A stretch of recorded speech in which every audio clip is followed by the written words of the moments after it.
Picture चालू करो बे। मनोज जी बने रहिए हमारे साथ। सुप्रिया शिंदे जी, आपके पास आते हुए मैं आपको याद दिलाती हूँ, घोषणा पत्र कांग्रेस पार्टी का आंध्र प्रदेश को विशेष राज्य का दर्जा देने के लिए पेज नंबर 36 पॉइंट नंबर 10।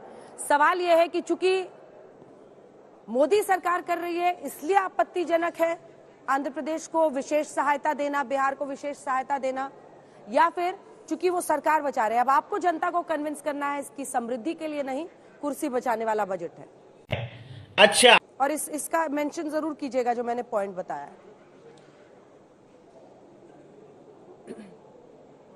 जनता को हमें कन्विंस करने की जरूरत ही नहीं है। जनता तो देख रही है सरकार ने उनके साथ कितना बड़ा धोखा किया है। आप ही के पॉइंट से शुरुआत करती हूँ। आज भी बिहार को और आंध्र प्रदेश को विशेष राज्य का दर्जा नहीं मिला है।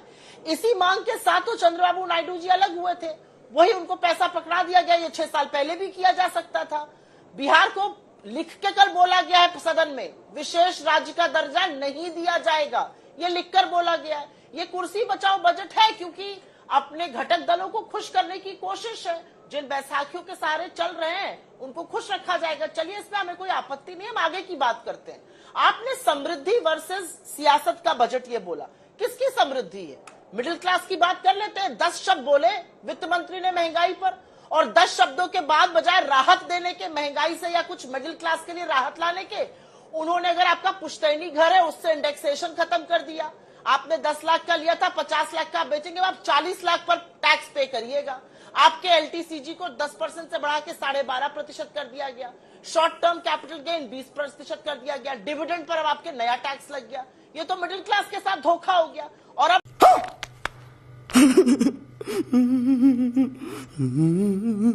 बात कर लेते हैं भारत के किसान की, भारत के युवा की, भारत के स्वास्थ्य की। भारत के शिक्षा के बजट को घटाने का दुस्साहस लगातार ये सरकार कर रही है। हर बार बजट घटाया जा रहा है और बार बार जो बजट में आवंटित होता है उससे कम खर्चा किया जाता है। पिछले साल आवंटित था 1,16,000 कुछ करोड़, खर्च हुआ 1,08,000 करोड़। स्वास्थ्य में इतनी बड़ी कोरोना की महामारी आई, डॉक्टरों की कमी है, नर्सेस की कमी है, मशीनों की कमी है, ओटी टेक्नीशियंस की कमी है। स्वास्थ्य पर आवंटित था 88,000, खर्चा हुआ 80,000 करोड़ से कम। कृषि की मैं अंत में बात जरूर करना चाहती हूं क्योंकि हम कृषि बाहुल्य क्षेत्र हैं। खर्रे में जो लिखकर मिल जाता है उसको पढ़ देने से बजट थोड़ी अच्छा हो जाएगा। कृषि, एग्रीकल्चर एंड एलाइड सर्विसेज का बजट 5वीं बार लगातार घटाया गया टोटल बजट के अनुपात में। और यही नहीं, पिछले साल के आवंटित 1,44,000 करोड़ से कम खर्चा इस बार भी किया गया। मतलब आप कटौती शिक्षा में, स्वास्थ्य में, कृषि में कर रहे हैं। कहां जाएगा ये देश? कभी किसी ने सोचा है? और एक अंतिम बात कर देती हूं, हम बहुत खुश हैं। हमारे घोषणा पत्र का तल्लीनता से अध्ययन किया है वित्त मंत्री ने, अच्छी बात है। कट कॉपी पेस्ट भी किया है, बहुत अच्छी बात है। लेकिन नकल में भी अकल की जरूरत होती है। और सही पकड़े हैं। इसलिए मैं कहती हूँ, हमारी पहली नौकरी पक्की थी। हमने कहा था हर डिग्री, हर डिप्लोमा धारक को 8500 रुपए प्रति महीना, मतलब 1 लाख रुपए साल का देंगे। चलिए, ये 5,000 रुपए महीना देंगे। लेकिन ये इंटर्नशिप सिर्फ टॉप 500 कंपनियों में लगाएंगे। 1 करोड़ इंटर्नशिप टॉप 500 कंपनियों, मतलब हो गया हर कंपनी में 4,000 इंटर्न। आपके यहाँ भी इंटर्न आते हैं, 4,000 इंटर्न आप लोग ले सकते हैं। जो टॉप 500 कंपनीज होती है वो ऑटोमेटेड होती है, एआई होता है, मशीन लर्निंग उसमें जबरदस्त होता है। 4,000 इंटर्न लग सकते हैं। मतलब कॉपी पेस्ट भी थोड़ी अकल लगा के किया गया होता। ठीक, ये तो लेटेस्ट न्यूज है। नौकरियों पर भी उन्होंने कहा क्रियान्वयन कैसे होगा वो हम करेंगे, आप छोड़िए उसको। हरदीप पुरी जी जैसे लोगों की वजह से ही ये सरकार और बदनाम होती है। और आपको मैं बता देती हूँ क्यों। ये कैपिटल एक्सपेंडिचर की किस मुंह से बात कर रहे थे, क्योंकि इनको कैपिटल एक्सपेंडिचर की समझ ही नहीं है। 2024 वित्तीय वर्ष में आज का डेटा जो बजट में आया है, बजट एट अ ग्लांस, पता नहीं इन लोगों को पढ़ना भी आता है कि नहीं आता है। 13,70,000 करोड़ कैपिटल एक्सपेंडिचर था पिछले साल का। खर्चा हुआ है 12,71,000 करोड़। 1 लाख करोड़ लगभग कम कैपिटल एक्सपेंडिचर खर्च हुआ है। ये कैपिटल एक्सपेंडिचर की बात करते हैं। ये बड़ी बड़ी बात कर रहे थे क्रियान्वयन की। अरे आपके इंफ्रा क्रियान्वयन का वो हाल है कि कल पुल आप उद्घाटन करते हैं, आज वो गिर जाता है। एयरपोर्ट ऐसे गिर रहा है जैसे दफ्ती के ताश के पत्ते गिर रहे हो। ये आपका एग्जीक्यूशन है। और यहां पर आकर आप बड़ी बड़ी बातें, आप पर क्या छोड़ दिया जाए? आप पर तो छोड़ा गया ना कैपिटल एक्सपेंडिचर। करवाली बेइज्जती। आपकी नजर में सबसे बड़ी बात क्या दिखाई दे रही है इस बजट में? और जो पीएम इंटर्नशिप प्रोग्राम है, क्योंकि देखिए रोजगार नौकरियां एक बहुत बड़ा मुद्दा था इस बार चुनावों में। आपको लगता है कि उसका साइड इफेक्ट है कि अब हम सीधा इस तरह के प्रोग्राम्स देख रहे हैं जो एड्रेस कर रहे हैं ऐसे इश्यूज को, और ये 4 crore over a period of 5 years 4 crore युवाओं के लिए इंटर्नशिप का जो साधन बन रहा है, कमाई का साधन बन रहा है, वो स्वागत योग्य है? नहीं। नहीं, सबसे पहले तो मैं कहूंगी अप्रेंटिसशिप प्रोग्राम जो आया है, इतनी स्किल्ड लेबर वर्कफोर्स पड़ी हुई है, जॉब ढूंढ रही है, 9.2% पे आपका अनएम्प्लॉयमेंट का आंकड़ा है। वो जो स्किल्ड लेबर फोर्स है उनका क्या करेंगे हम? उनके एम्प्लॉयमेंट जनरेशन की क्या बात करेंगे? क्या एक IIT इंजीनियर जो रोजगार ढूंढ रहा है या बिजनेस के माध्यम ढूंढ रहा है, क्या उसको ये अप्रेंटिसशिप प्रोग्राम उसको काम आएगा? सवाल ये है कि आप कह रहे हैं 1 करोड़ रोजगार होंगे, 500 एंटरप्राइजेस होंगे, तो यानी एक कंपनी 20,000 इंटर्न्स को सालाना लेगी अगर उनको वो टारगेट मैच करना है।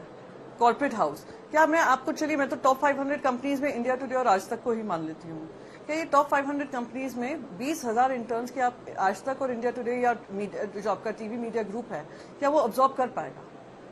तो ये तो वही है, इतनी बड़ी बड़ी बातें की जा रही हैं, इतने कह रहे हैं कि हमने काम किया है, हमने बिहार और आंध्र प्रदेश को पैकेज दिया, तो उनका पैकेज का डिमांड नहीं था, उनका स्पेशल स्टेटस का डिमांड था। और पैकेज में भी महाराष्ट्र के लिए कुछ नहीं आया। महाराष्ट्र में भी सरकार इनकी है, महाराष्ट्र का तो नाम तक नहीं लिया गया। उत्तर प्रदेश से क्यों खफा है? क्योंकि सब जानते हैं लोकसभा ने उनको क्या नतीजा दिया है। उत्तर प्रदेश भी उनकी सरकार है, उनको भी कुछ नहीं मिला। शर्मनाक है कि आप राज्यों में भेदभाव कर रहे हैं क्योंकि आपको अपनी सरकार बचानी है। तो मैं इस बजट को मैंने एक टाइटल दिया है, प्रधानमंत्री सरकार बचाओ योजना। यही ये बजट का पूरा सार है। सही पकड़े हैं। राजीव राय जी, एक और सांसद इस बार जो चुनकर आए हैं, राजीव राय जी, आपकी नजर में देखिए, क्योंकि अखिलेश यादव ये कह रहे हैं कि यूपी को कुछ नहीं मिला, लेकिन ये भी एक सच्चाई है कि चाहे वो बिहार हो चाहे वो आंध्र प्रदेश हो, लॉन्ग स्टैंडिंग मांगे थी इन राज्यों की। ये भी एक सच्चाई है कि इनके बिना सरकार नहीं चलेगी। इन सबको साधते हुए क्या सरकार के इस बजट में कुछ अच्छा आपको दिख रहा है? जनता को आप मूर्ख समझना बंद कर दीजिए। अंजना जी, धन्यवाद आपको बधाई देने के लिए। ये बजट वही है, बैसाखियाँ बची रहे, सरकार सांसें गिनती रहे, उसके लिए एक निरर्थक प्रयास है। जो सरकार उत्तर प्रदेश देश का 1/5 आबादी जहां यूपी में रहती है, जिसके पास एक शब्द नहीं है, आप बक्सर से भागलपुर का एक्सप्रेसवे तो बना रहे हैं, लेकिन पूर्वांचल एक्सप्रेसवे जो समाजवादी पार्टी के कॉन्सेप्ट है जिसने शुरू किया था, आप बलिया से 20 किलोमीटर बक्सर नहीं जोड़ सकते। इतनी आपको नफरत हो गई है। डबल इंजन की सरकार, दोनों लोगों के झगड़े में, दिल्ली या लखनऊ के झगड़े में हमारे उत्तर प्रदेश की जनता की टोपी से कहीं रेलवे पर बात नहीं हुई है। और मैं जो अभी प्रियंका जी ने कहा वही बात मैं भी कहने वाला था। ये अग्निवीर कारपोरेट में भी आ गया। हमारे नौजवानों को, अरे आप जो 30 लाख वैकेंसियां खाली हैं उनके बारे में बात नहीं कर रहे हैं, केंद्र सरकार में भर्तियां उसके बारे में बात नहीं कर रहे हैं, उनके नौकरी देने की बात नहीं कर रहे हैं। आप 2 करोड़ नौकरी, अभी प्रधानमंत्री जी ने कहा कि पिछले 3-4 सालों में 8 करोड़ रोजगार मिल गया था, नौकरी मिल गया था।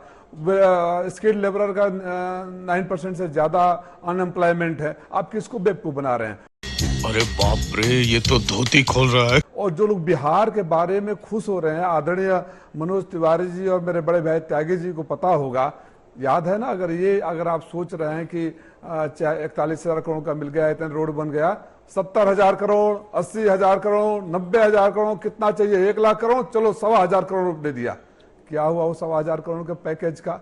इनका ट्रैक रिकॉर्ड भी तो है। अगर 1,15,000 करोड़ का पैकेज मिला था तो उस पैसे का क्या हुआ? उस पैसे के बाद 20 साल से सरकार में रहने वाले अगर रिकॉर्ड बना रहे हैं कि पुलें रोज गिर रही है, पुल गिरने का, एयरपोर्ट गिरने का अगर रिकॉर्ड बना रहे हैं, तो आप किस इंफ्रास्ट्रक्चर डेवलपमेंट की बात कर रहे हैं?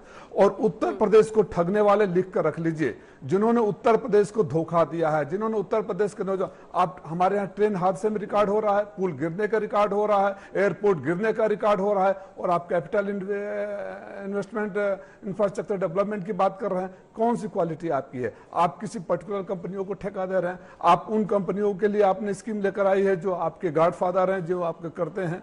आप किसानों का आमदनी दुगुनी होने के शब्दों की लफाजी से नहीं पड़ता है। बेरोजगारी के बारे में आप कुछ भी बोलो, ये नहीं सुनने वाला। सुप्रिया जी, जल्दी छोटे छोटे कमेंट सबसे लेते हैं। सुप्रिया जी, आपसे शुरू करके फिर आ रहे हैं मनोज जी, आ रहे हैं। छोटे छोटे, अब बहुत कम टाइम बचा है, 2-2 लाइन के ही कमेंट सुप्रिया जी हो पाएंगे। जी हाँ, बिल्कुल। ये मुश्किल बजट है डिफेंड करने के लिए, और मनोज भाई पूरी अपनी कोशिश कर रहे हैं, उसमें बहुत विफल हो रहे हैं, वो सारी दुनिया देख रही है। पता नहीं आज क्यों इनको अग्नि परीक्षा के लिए उतारा गया, लेकिन कोई बात नहीं। मनोज भाई बस 3 बातों का जवाब दीजिए।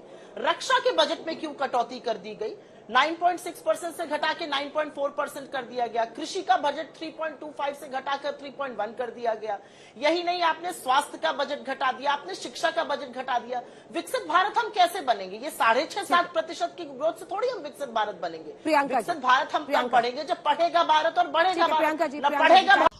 अरे देवा, ये गड़बड़ है बाबा। तो मनोज जी से मैं मनोज जी से एक ही चीज कहूंगी, आप खुशी बनाते रहिए और जनता आपको 240 से 40 तक पहुंचा देगी। जरा सोशल मीडिया पे जाइए, आप ही के समर्थक कितना दुखी हैं, उनका दुख समझिए, जनता का दुख समझिए। बहुत हो गई मन की बात, अब जन की बात समझिए। बस मैं यही कहूंगी। राजीव राय, क्या बढ़िया था गुरु।